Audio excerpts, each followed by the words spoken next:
Mun ditanya di luhur apa dihandap, cak sia lain di luhur lain dihandap. Lamun ditanya kaler kidul wetan kulon, lapan cak sia mah lain di kaler lain di kulon lain di wetan lain di kulon, di tengah tuh, di tengah ke lain di mana atuh? Hese aing mah kasia. Dileceh-leceh. Ja urang teh pan boga pangeran titipan ti nenek moyang urang aya 3 ieu teh nu panggede-gedena pangeran teh pangeran haba. Ieu mah gede jasa. Diciptakeun ku manehanana lamun nyana 40 meter eta jeun pangeran teh dileuwihan setengah tina dadag pagadag nyana berarti tambah 40 meter tambah 20 meter eta nyieun patung 60 meter tangkal kalapa mah eleh dipuja-puji aya deui patung teh nu rada leutik ieu mah patung teh ngaranna patung Somud rada letikan jeung rada handapan ti eta aya deui patung soda eta mah handap jasa bahkan nyana nyieun patung nu sok dibabawa kunyana di kantongan bila perlu kunyana engke dikaluarkeun aju disembah-sembah ka di kantongan deui kadang-kadang dibawa ngising teh pangeran eta pangeran ku dieu teu berontak dibawa ngising pan bau meureun nya aju pan meureun nyana 40 naon kadang-kadang jangkungna 40 meter meureun taina sabode kumaha heuh maksudna teh pangeran ku cicing bae dibawa kunyana. Aduh. Malah ngomong nage hud sing karunya ka pangeran urang keur mah nyana teu bisa beuntat teu bisa leumpah. Urang sok aing seuri teh kunaon tarolol teuing. Karunyaan hud pangeran urang titipan ti kolot-kolot urang ti nenek boyang urang. Mane mangan sakadar ngajak teh tu ibadah teh iman teh ka ditu ka pangeran anu teu kadeuleun nu gaib teh. Maneh teh datang ke kami kabehan teh hanya ngajakan ke Allah nauhidkeun ka Allah aju nitah ninggalkeun pangeran-pangeran titipan ti bapa moyang urang lah kieu behud geus atuh ayeuna mah maneh sok jung jajangji jacak maneh teh akan lamun teu iman ka Allah teu iman ka kaula bakal diturunan siksa hud kieu bae ku ari mah tina biba ta'iduna in kunta minas shadiqin jelaskan buktikan kebenaran maneh cek maneh mun kami teu iman ka pangeran nu ngaran Allah bakal disiksa buktikan turunkan siksa ka kaula turunkan siksa ka kami mun nya maneh rasul ayo bejakeun ka pangeran Syahud turunkan dekos kumaha coba ambu eta nang taganana kos kitu amat eta kan ka Kangjeng Nabi di Kangjeng Nabi urang ge tahun 2015 sarua bae sakumaha nu diucapkeun ku Syekh Tuan Syekh Abdul Qadir Al-Jailani dina kitab Fathur Rabbani cek manehanana anta tadail Islam wal iman ente teh ngaku Islam ngaku iman tetapi ente ngucap ka maqalahul kufar sakumaha ucapan kufar bae mun ditanya mah Islam agamana mun ditanya mah iman percaya ka Allah tapi ari ucapan kos jelema kafir bae kumaha kafir ngomongna in hiya illa hayatuna dunya nahya wa namut eueuh deui kahirupan mah cak kafir teh kecuali kahirupan dunia geus kami mah teu percaya ka akhirat tah ente Islam ente iman tapi ente kos kafir bae lantaran di deuleu salat henteu ngeridit terus bae ngaling terus bae bobogohan terus bae ustad nggak SMS ka jahe blon teh coba cak ustad teh kiai teh mah lain blon cager berarti cager tak ustad kos gitu eta mah lain cager oper cager pengakuan nama Islam jeung iman tapi omongan nama henteu aing mah teu ngomong kos kitu kadeuleuna unggal poesi ayo begitu hudang teh lain ka Allah inget tekan ka pagawean-pagawean teh kapan dunia inget teh ka bisnis-bisnis teh kapan dunia inget teh ka ladang-ladang teh kapan dunia ketika azan didenggungkeun pan sia mah mipir henteu daya ka masjid pan eta teh seakan-akan hirup teh di dunia doang eueuh di akhirat mah mun nya ge nyana yakin ka akhirat pasti nyana neangan ketuhanan yang maha esa belajar memperbaiki diri wau ke diri ka Gusti Allah lamun nya aya akhirat di jero hatena yakin nyana bakal ngaji ka jeung kumaha ge sagasna ngaji bakal make Nah kulantaran teu ngaji teu wau ka Allah teu make teu salat teu puasa teu zakat ayu bae korupsi saangen-angennyana sakayangnyana berarti kama qalahul kufar sarua jeung ucapan kufar in hiya illa hayatuna dunya. Tanya ku urang, hei dewan sia kunaon sih salat henteu tapi kan dia teu bareres tagara korupsi pan terus kunaon kitu ceknya na eueuh kahirupan mah kecuali ngan di dunia doang geus aing mangpeng jadi DPR ku aing ku ari endek dimak-mak-mak-meken aji mumpung ye aing mah teu ngomong kos kitu seakan-akan ngomong kitu lantaran nyana teu ngopenan ka alam akhirat. Urang mapan ku ari ieu mantak daek ngaji ge lantaran teu boga duit lain-lain. Nu mantak daek ngaji ge lantaran urang inget kumaha aing ke geus bae di kuburan, kumaha ke aing lamun dihudangkeun ti kubur digiring ka masar, kumaha ke aing lamun ditimbang mizan, kumaha ke aing lamun dipasangkeun jembatan Siratal Mustaqim. Kan berarti urang rawong ka ditu. Mantak daek ngaji ge ieu teh urang keur dimensina dimensi alam nu itu. Nu keur di puncak mah keur aya di dimensi alam fana. Keur aya di alam nu rusak, nu di Bali ku ari teh pejabat, mobil aya, duit boga, ku ari teh keur liburan di puncak, ku ari keur liburan di Lembang, ku ari keur di liburan nu aya di Bali, nu ka Singapura sagala rupa eta teh pamimpin urang. Sok, henteu kumaha ieu nagara lain ngararaji. Hayo da kumaha teu nyahoun kana ketuhanan yang Maha Esa nya eta. Ji ieu urang dipimpin ku nyana nu ku ari nyana keur liburan. Apa liburan teh di hotel? Apa di hotel teh tetepan tempat ibadah? Tuh, sia seuri berarti sia ngarti. Heuh, ku aing dipancing berarti sia ngarti tah berarti.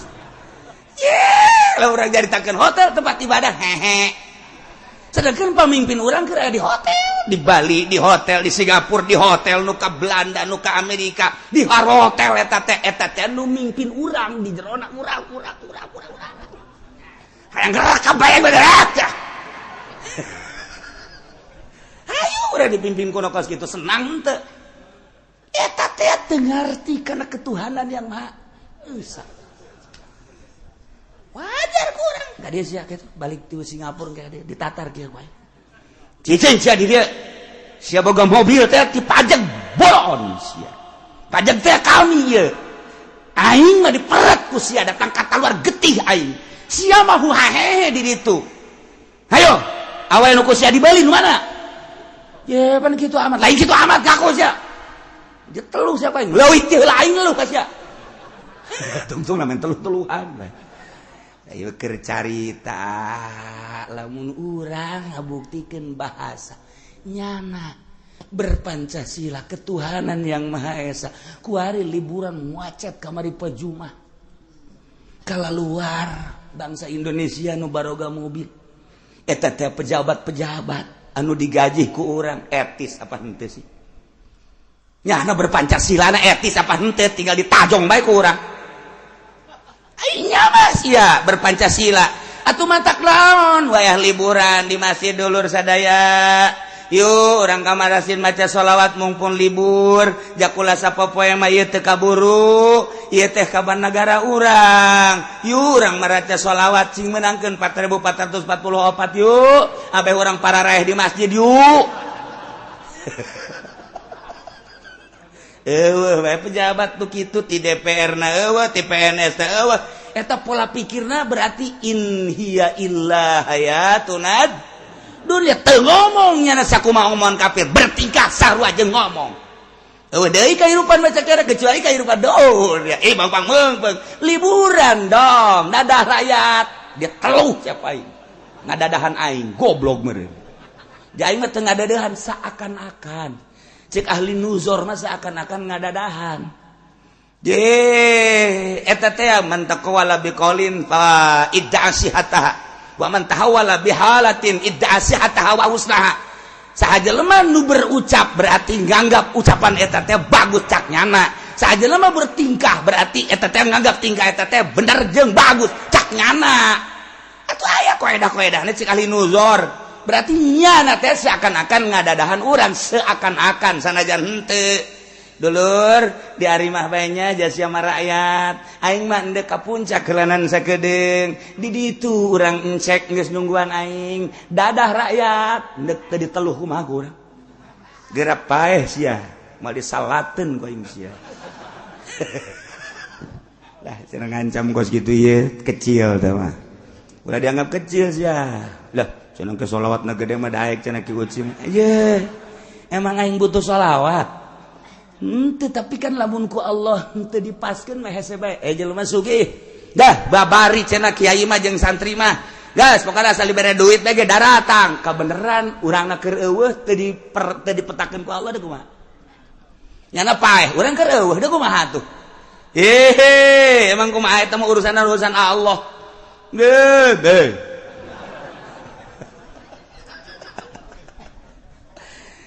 iya maksudnya lain orang sadarkan diri mumpung orang diberi umur ku Gusti Allah subhanahu wa ta'ala ulah cara ucapan para kafirin nunya nama hirup dengan di dunia doang geus mak di dunia mejeuna kafir mah kitu teh lantaran nyana teu boga kayakinan ka akhirat ai urang mah boga kayakinan ka sing harade Hud jangan ngajakan ibadah doang iman yang ibadah ke pangeran nu ngaran Allah haju tidak ninggalkan pangeran anu geus puluhan tahun ratusan tahun titipan ti nenek moyang tah Hud buktikan omongan sia turunkan siksa bejakeun ka pangeran sia siksa kitu kami kabehan ambo idinya lah cekang yang Nabi Hud qad waqa alaikum mir rabbikum rijsun wa ghadab lamun kitu petak maneh teh kitu kahayang maneh teh atuh pangeran mah maha nguninga maha ngarungu maha sagala-galana yakin jeung jelas qad waqa nyata alaikum karanjeun kabeh mir rabbikum ti pangeran aranjeun yakna Allah rijsun siksa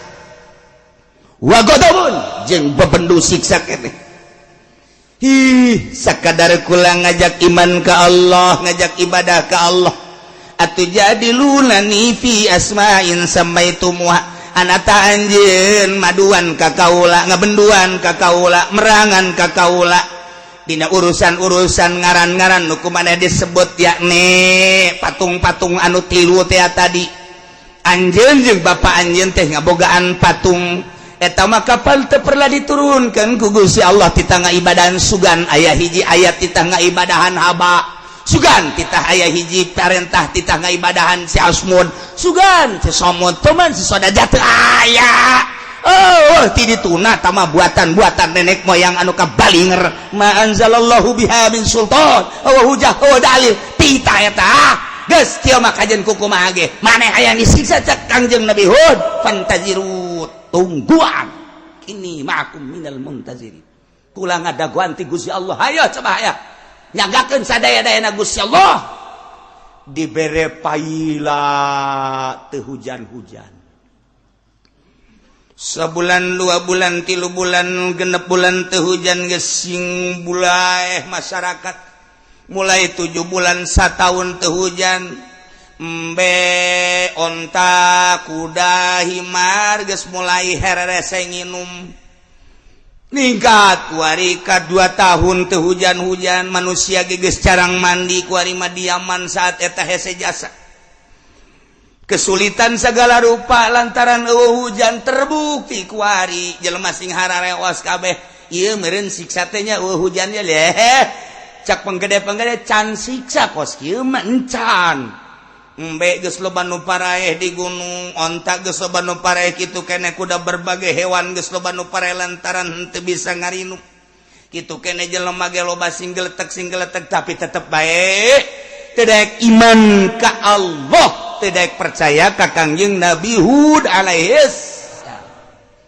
naik ke 2 tahun setengah beuki parah bae kuari mah naik ke 3 tahun nyana ngayakeun musyawarah cek badehanan aja eueuh deui kapan doa nu paling manjur mah kan di Mekah kabeh ge aya Baitullah tuh ujung-ujungna ka Baitullah kene jok urang utus ku ari mah sanagara harita teh diutus sabaina rajulan 70 lalaki bi amsalikum anu pohara hararebat dipilih ku manehanana 70 untuk berangkat ke tanah suci Mekah ngadoa supaya turun hujan baheulana berangkat dipimpin ku ngaran Kil bin Nadar berangkat ke Mekah langsung tawaf orang kafir kita tawaf di lagi biasa beres tawaf langsung nyana ngadoa ka Gusti Allah ya Rabbi ya Rabbi pangeran abdi skini turunkeun hujan ka abdi makun tataskib sakumaha nu Gusti teu pernah nurunkeun hujan ka kaum Ad iskihim ya Allah turunkeun hujan ka kaum Ad maksudna anu geus sababaraha taun dihitung ku abdi salasa sanatin teu pernah hujan iskihim ya Allah ya Allah ya kunaon minta ka Allah sarua ai ditita iman ka Allah henteu iman tapi minta ka Allah kabalinger ngantung-tung naheulanan caknya teh demi pangeran haba demi pangeran asmud demi pangeran soda jeung ditambahan ku pangeran-pangeran nu aya di tanah suci Mekah pangeran-pangeran nu di berbagai negara caknya batu-batu patung-patung coba kami minta turun panghujan kentuh kaum Ad nu geus 3 taun teu hujan tiba-tiba langsung reuk aya di luhur poe beuh pohara jasa ta doa tuh sing tarawel diijabah doa beuh hebat pangeran lain sembarangan aya suara dari di luhur wahai yaki nu ngadoanakan kikil ngaranna lain kikil teh ya tingali kumaneh di luhur awan tingali di dulu ku kabeh anu 70 kot ka luhur ka bunga cek suara aya sabaraha rupa di luhur teh 3 hiji baydo 2 hamro 3 sauda aya warna putih warna beureum warna hideung cak suara hayang nu warna mana ieu nu hendak diturunkeun langsung Kil ngomong sauda lantaran sauda mah painaha aksarum sebab pangloba-lobana nurunkeun cai di mana-mana jeung di baheula ge ieu adalah mega mendung nu hideung mah geura-geuraan cak suara maneh nu 70-an iringkeun kami ka negeri aman setelah maneh menta nu hideung cepet dieuwekeun nu putih jeung nu beureum lah tinggal hidup bunga kabeh cap berangkat di Mekah ka negeri aman naik kuda koplak di luhur awan terus-terusan beuh masyaallah nyala geus bunga jasa geus tere datang ka deukeut Yaman urang Yaman lagi pemimpin Yaman saat eta geus deuleu tuh nu kurang ditunggu-tunggu teh atuh deuleu di luhur tuh banahud brojol hud aya naon hud deuleu tuh pihujaneun deuleu doa kami pemimpin kami nu dikirim ke Mekah ka Baitullah ka Ka'bah tuh terbukti tuh keur berangkat ka dieu tuh deuleu Kanjeng Nabi Hud ge kaget jijah heunya cak Kanjeng Nabi Hud mah hujan gede bakal hidung pohara wah aing beuki dilecehkeun bae cak aduh aing rasul pan ieu mana tuh jadi kieu cak Kanjeng Nabi Hud langsung sujud ka Gusti Allah blak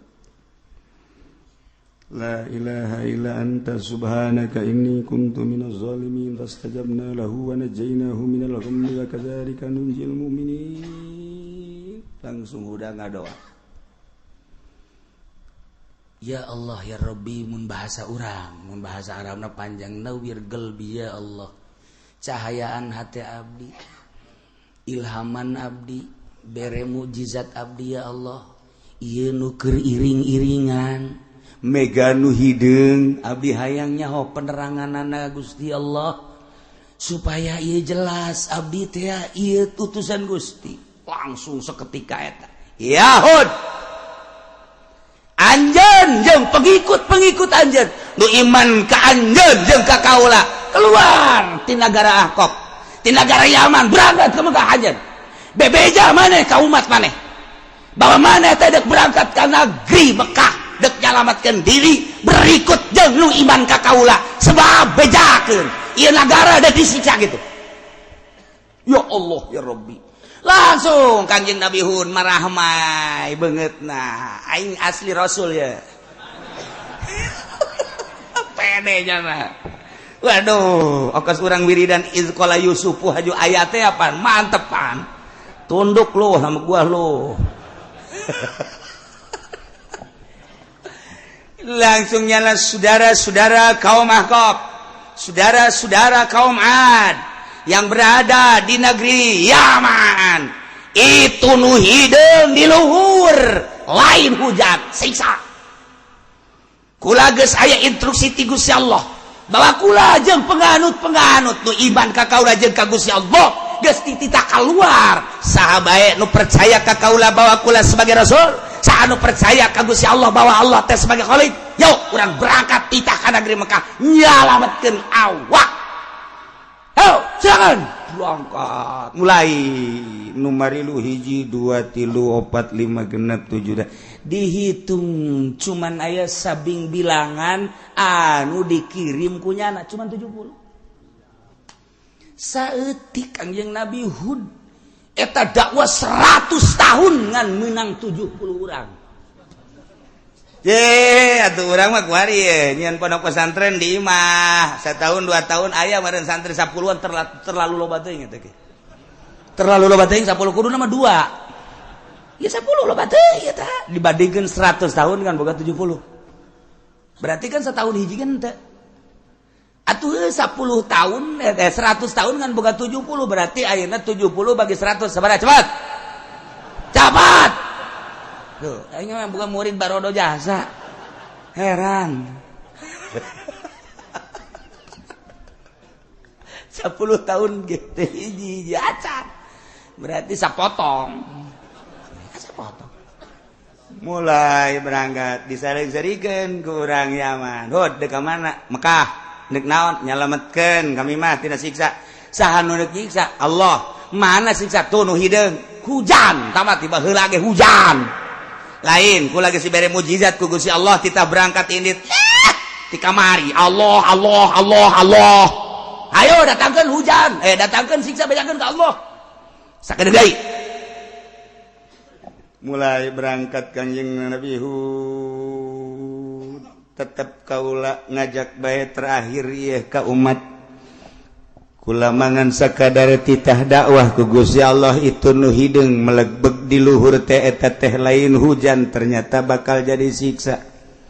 Kaula mangan sakadar ngabejaan bae bagi nu iman anu percaya yu urang salametkeun awak urang ka negeri Mekah. Aya geus kira ulah loba amangun. Ngobacokak ngalulu.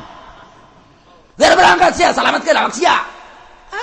Teu kira-kira berangkat Kangjeng Nabi Hud beserta kaumna 70.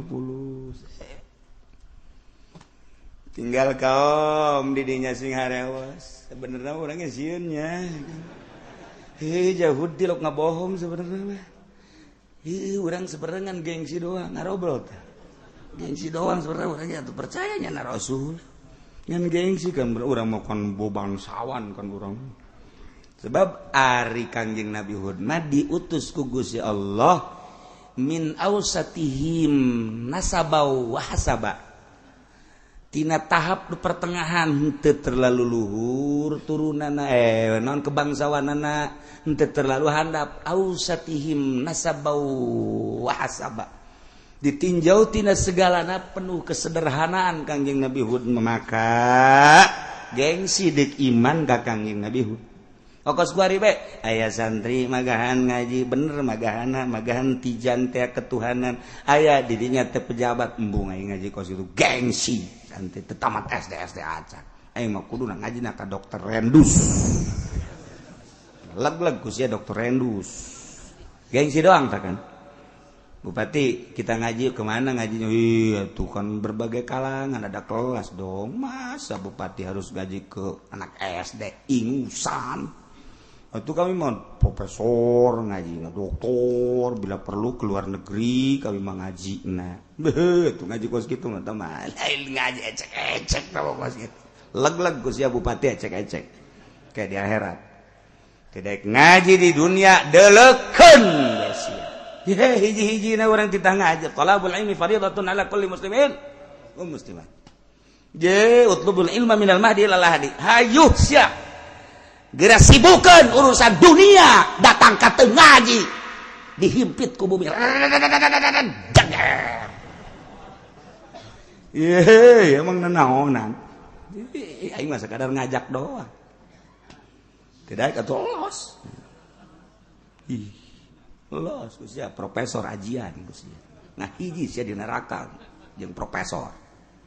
cak profesor teh beuh ka aing nganggap kos kitu atuh aing mah nganggap kitu ja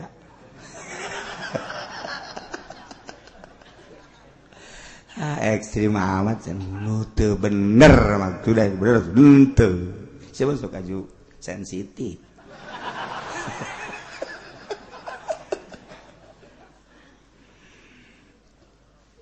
kabeh ngararoblol dulur kabehan cak pamimpin-pamimpin di negeri Yaman ieu Hud geus berangkat beserta penganut-penganut da urang ditinggalkeun sedengkeun tiba heula ge kapan Hud teu pernah bohong naon nu diucapkeun ku nyana nyata-nyata urang kuari ditinggalkeun ku nyana jurang ieu cak nyana itu nu di luhur nu hideung teh cak nyana siksa lain hujan kumaha ieu tindakan urang geus kieu ye dulur kabehan cari cing kabeh emang bener cak nyana Hud tilok bohong aja ieu geus kieu kumaha urang tuturkeun bae Hud gengsi boh kajen paeh daripada nuturkeun Hud eta mah sarua jeung jelema susah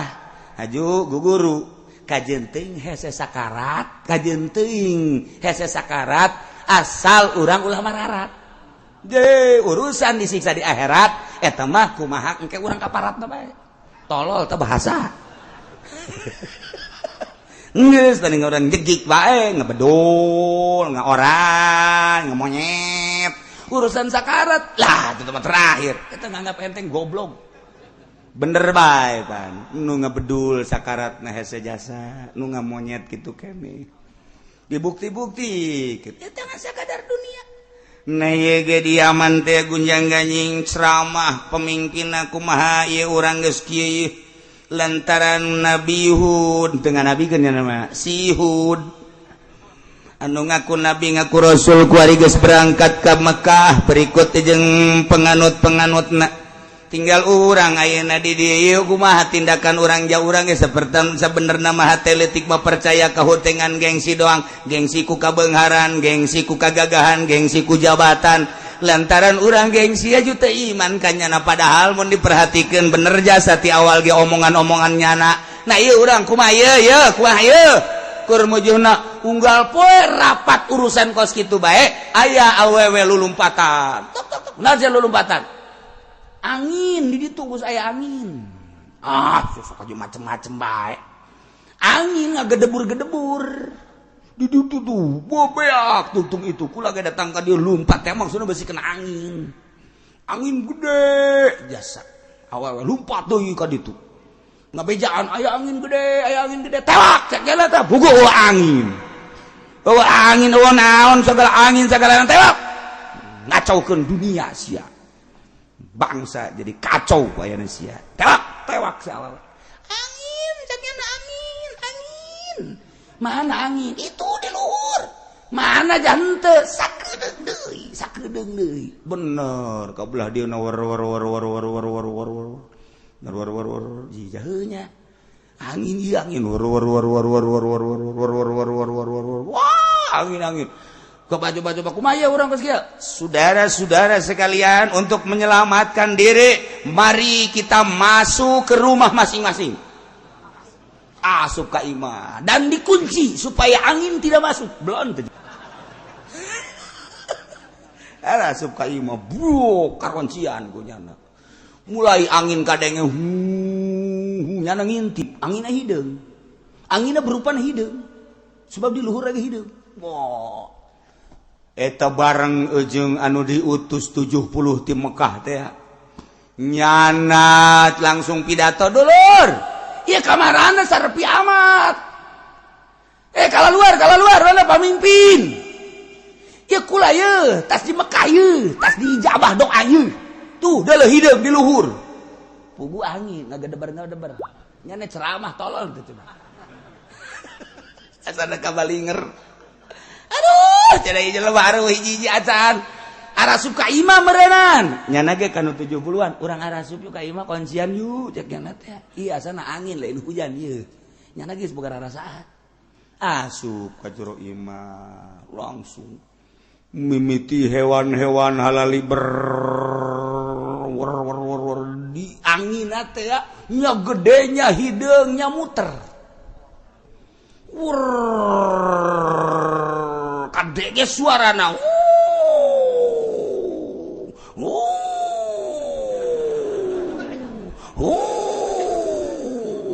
tama kieu lain angin panggal geus kumasia bae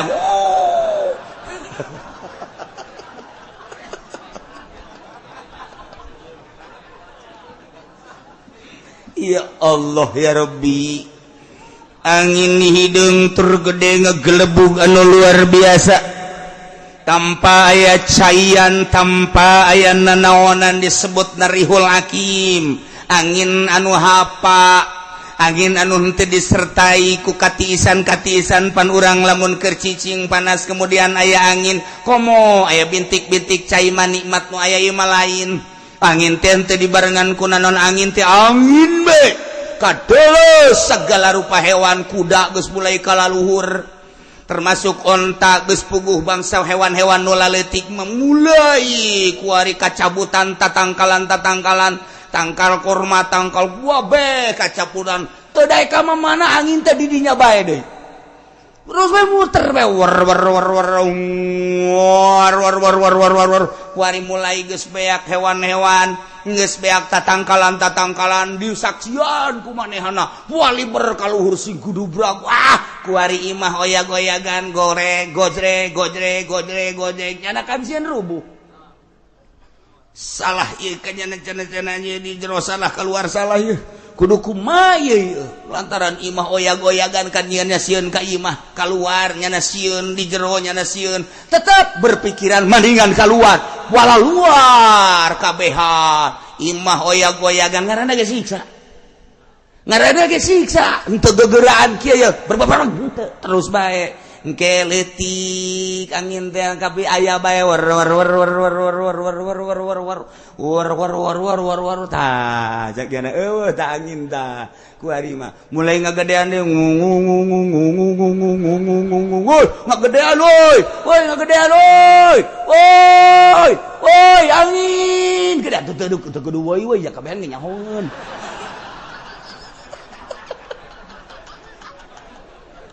tarolol ieu kaum agar nya geledepan nya carowong pan atuh geus bae pokona mah sing jeroak sing derengek langsung ka babawa nu puluntang pelanting pulang keeureun deui angin rada leutik jana ngap-ngapan deui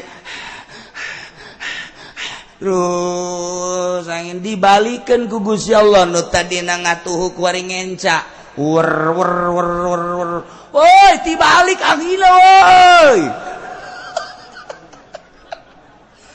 wah siksa anu luar biasa